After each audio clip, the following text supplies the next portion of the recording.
Today on the Perception in Action News, can the structure of motor variability predict the rate at which a performer learns a new skill? How does using social media before a game relate to sport anxiety? What differs between the way in which a child and an adult learns a motor skill? So it's time for a call to action.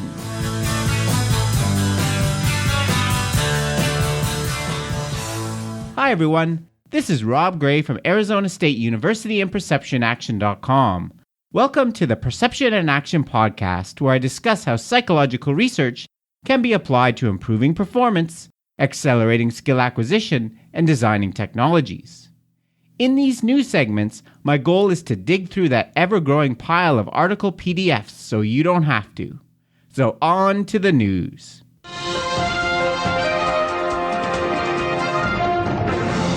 Dateline, Journal of Experimental Psychology, Human Perception and Performance, January 2017.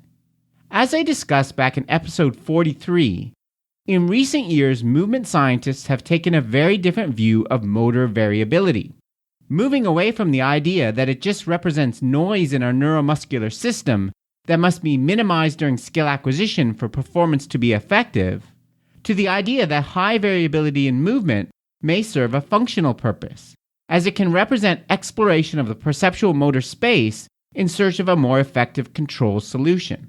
Part and parcel with understanding this possible functional role of movement variability is the necessity to use different analytical tools than the ones traditionally used in motor learning research.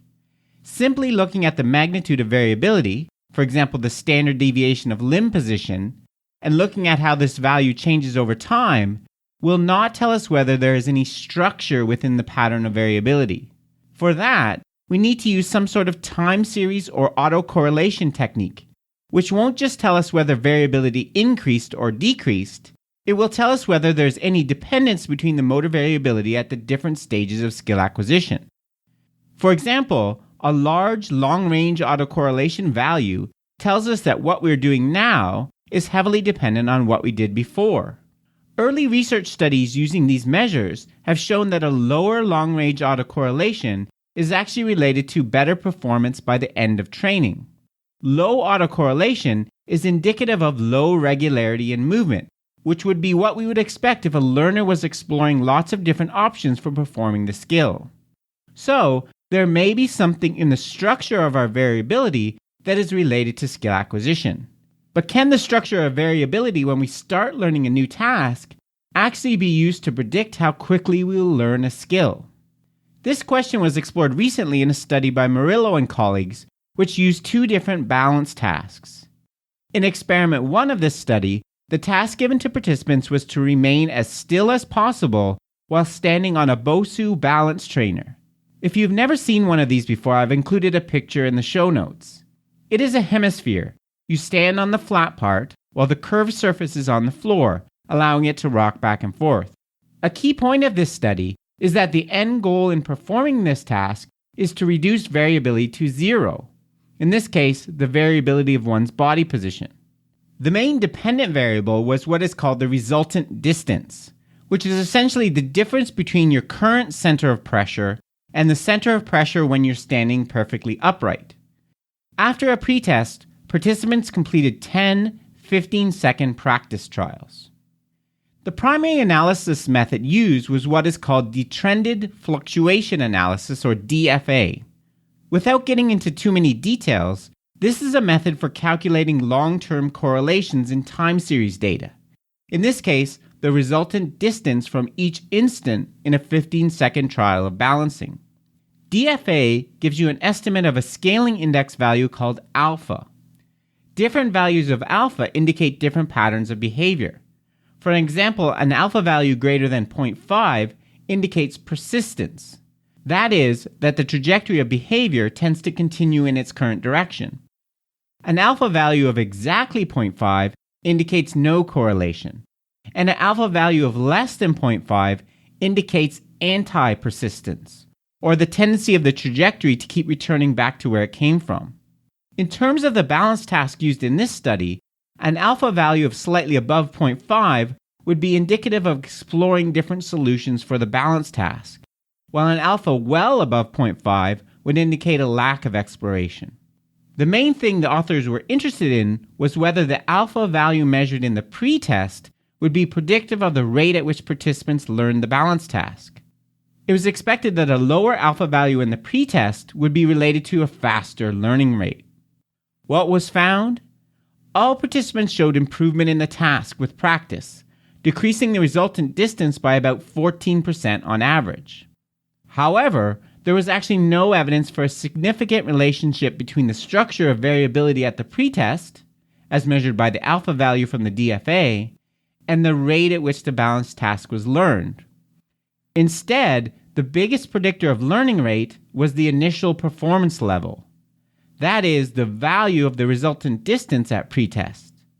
Participants with very poor balance to start, who had more room for improvement, showed greater learning rates. I will return to this finding in a moment, but let's quickly look at experiment 2. This was essentially the same, except participants were asked to perform a more difficult and novel balance task. As I mentioned, the overall effect size for experiment 1 was quite small, only 14% change. So the authors reasoned that this might be too small of a change to be able to look at the structure within. Or, put another way, as I like to tell my students in stats classes, you can't have covariance without variance.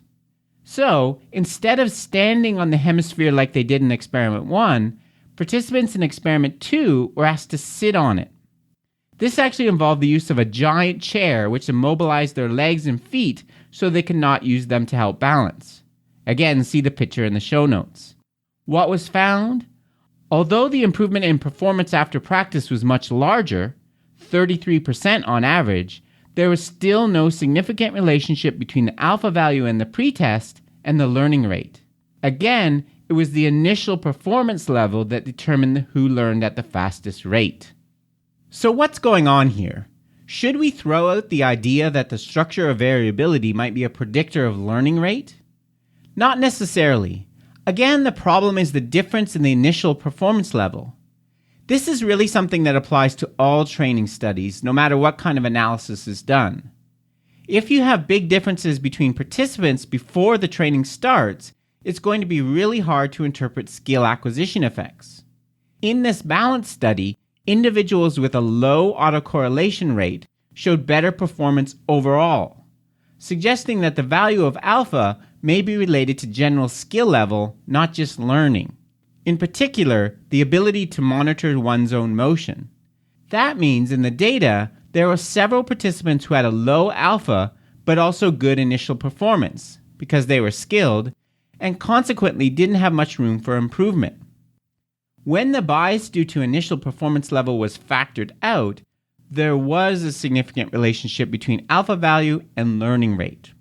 So in sum, this study shows that learning is partially related to the structure of variability, even in an error-based task where the goal is to reduce variability to 0. I look forward to seeing more studies employing this DFA technique in the future.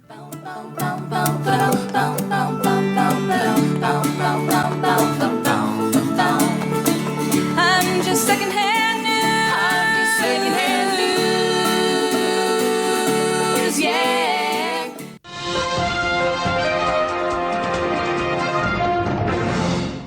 Dateline, Journal of Sports Sciences, January 2017.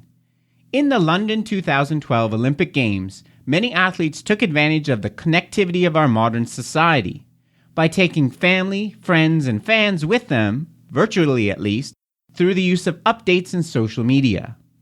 However, since then, many coaches and officials have expressed a feeling that the use of things like Facebook, Twitter, and Instagram may have served as a distraction for some athletes, leading to substandard performance.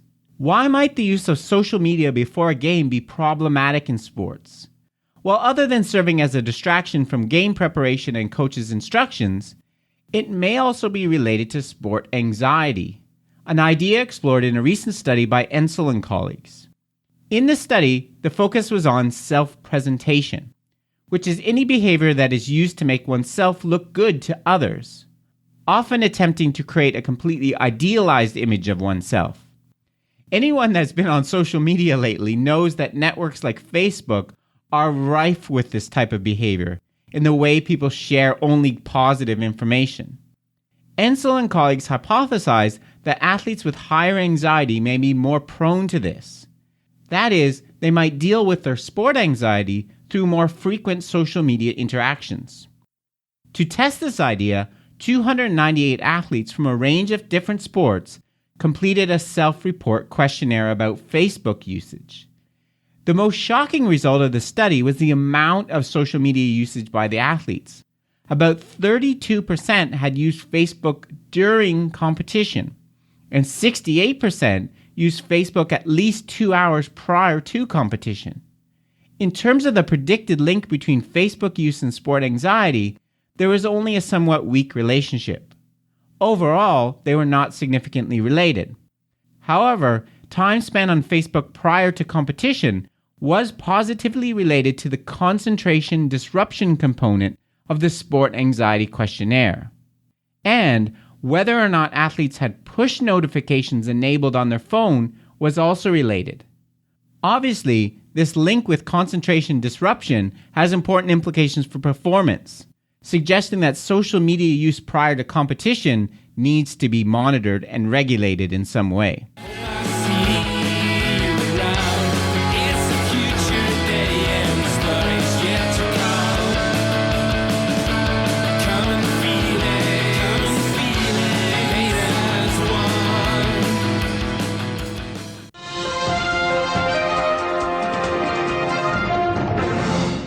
Dateline, Frontiers in Psychology, February 2017. For some simple reaction time tasks, adults and children can learn a skill in a single training session, and at very similar rates. But are there any age-related differences in the processes underlying the acquisition of the skill?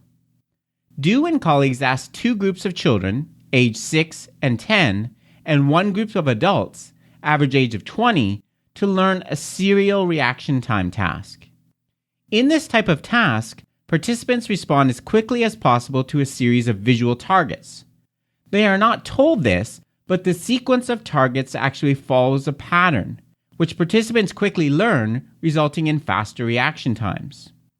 Typically, the training also includes a short rest period between experimental blocks. This allows any reaction time improvements to be divided into online and offline processes. Online processes occur while the performer is actually performing the task and are calculated by measuring the change in reaction time that occurs within a block. Offline processes reflect learning that occurs while the performer is at rest, what we commonly call consolidation, which I talked about way back in episode 19. These offline effects are quantified by calculating the decrease in reaction time that occurs between the end of one block and the start of the next one. What was found in this study? First, as has been found in other research, all three groups showed about the same degree of improvement in terms of total reduction in reaction time. For the 6-year-olds, this was primarily due to improvements that occurred offline. The effect for 6-year-olds was quite strong, as they actually got worse within blocks and then showed a very large improvement offline between blocks. For adults, the biggest gains occurred online, with very little change in reaction time occurring offline. Finally, the group that fell in the middle in terms of age also fell in the middle in terms of learning mechanisms. The 10-year-olds showed evidence of about an equal amount of offline and online learning. So why might this have occurred? First, it could have been a task pacing effect. For example, it's possible there was no online learning in the youngest kids because they didn't have enough time between trials to process their errors. But the authors ruled this out by showing the same effects when the task was self-paced. They also ruled out any fatigue effects, which would likely be bigger in younger children. The authors propose that their results may be related to the implicitness of the task. Using a post-experiment recognition test, the experimenters measured the degree to which participants could say what the sequence was. If they could, then this would of course be an example of explicit learning. If they could not, and still showed improvements in reaction time, it would be more consistent with implicit learning processes. This recognition test involved the presentation of 4 sequences, one of which was the one used in training and 3 that weren't. 8 out of the 10 adults, 9 out of the 12 10-year-olds, and none of the 6-year-olds were able to identify the correct sequence. Therefore, older children than adults may show more online learning because they learn the sequence explicitly, while younger children only show implicit learning, which typically occurs offline. Consistent with this idea, if the sequence is made much more complex, so explicit learning is harder, adults will typically show only offline improvements. For more on implicit versus explicit learning, please check out episode 16 of the podcast. Well, that's it for the news. Coming soon on the Perception in Action podcast, a multi-part series on perceptual learning. How does a person learning a new skill become attuned to the optimal perceptual information for the task? If you're interested in more articles like the ones I talked about today, give me a follow on Twitter at ShakyWeights, where I regularly post links to interesting papers I find. And remember, you can find everything you ever wanted to know about the podcast at perceptionaction.com. This is your intrepid reporter Rob Gray from ASU. I am out of here. If tears were liquor